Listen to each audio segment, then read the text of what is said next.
แ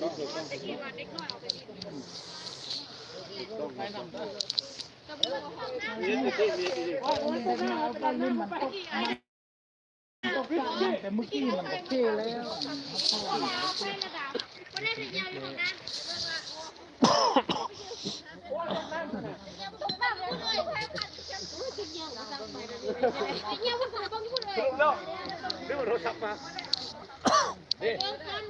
บอกดีๆเลยคันสมุดอะไรมันเข้าบ้านเขาจะคุ้มครองได้ไหมบอลลูน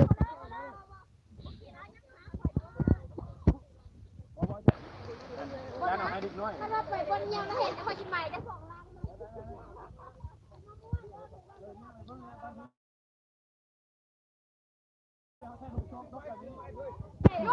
ที่หลายกรณีเนี่ยในเงี้ยวถนนทรงก็มันได้ยังติดอยู่เห็น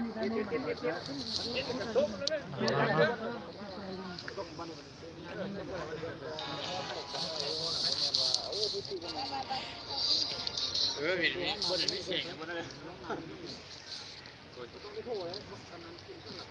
อาจจะโต๊ะในพวกนี้น่าเหนื่อยเนาะมึกแกมึกไปเลยโอ้ยกระไร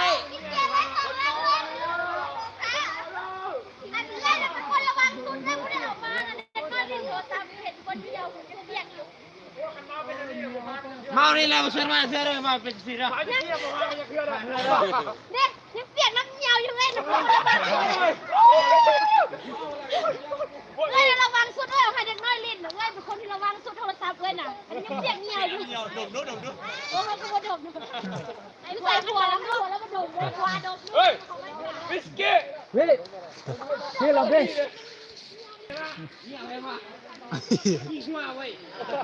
เอาไปหรือประมาณนี้โอ้เมาแล้วเป็นอันนี้ไปเนาะดูบิสกิตมุนาบ่ให้มาเริ่มมุนามาบ่ให้ใส่โทรศัพท์เลยมุนาเลยไว้มาเชื่อเลยมุนาเลยไปรถมานี่นะเมื่อกี้เจ็บเยอะกับภาษาโยกเลยเจ็บเหี่ยวเลยเมื่อกี้เนี่ยเอาคันชิ้นเลยเมื่อกี้บ่ยางขึ้นแบบว่าเห็นแค่เอาเนาะว่าเขาคิดว่าจะไปน่ะเพื่อนน่ะไม่ได้เมาแล้วเพื่อนน่ะเป็นคนที่มาระวังตัวเชื่อไปหอยดูเลยดูปวดรอเลย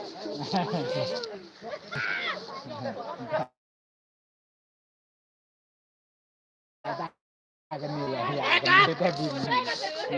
เอาเฮ้ยไม่โจกับคนเด้อโจ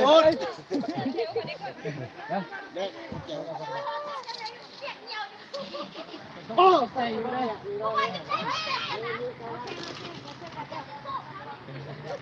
เหี่ยวทำกันรถตักมือเห็นหุ่นอยู่หันกับแม่แล้วว่าลงไปแล้วโอ้แล้วเขาไม่ได้อยู่เลยเอาคนอีกคนอยู่เลยคนยาวใหม่คนบอกเราแล้วว่าทำไมต้องมีตะโกนนะเขาไปเยี่ยวยูทูบนี่เราดูตั้งนี้มันหุ่นยูทูบทำคนส่งตัวพี่เมื่อกี้นั่นเห็นเราก็พูดกินกันนี่กันกันเด้อโอ้กูอายเลยเนาะไปเรียบไหมเรียบกันเดินอยู่ที่นี่แล้วผมจะไปสต๊อกอันที่สาวคมกันโตกันเลยว่าเป็นยังเอาผู้เห็นจะโตกันเนาะอันนั้นอันก็ตุ๊กนี่เดี๋ยวเราไปดูนั่นแล้วก็นั่ง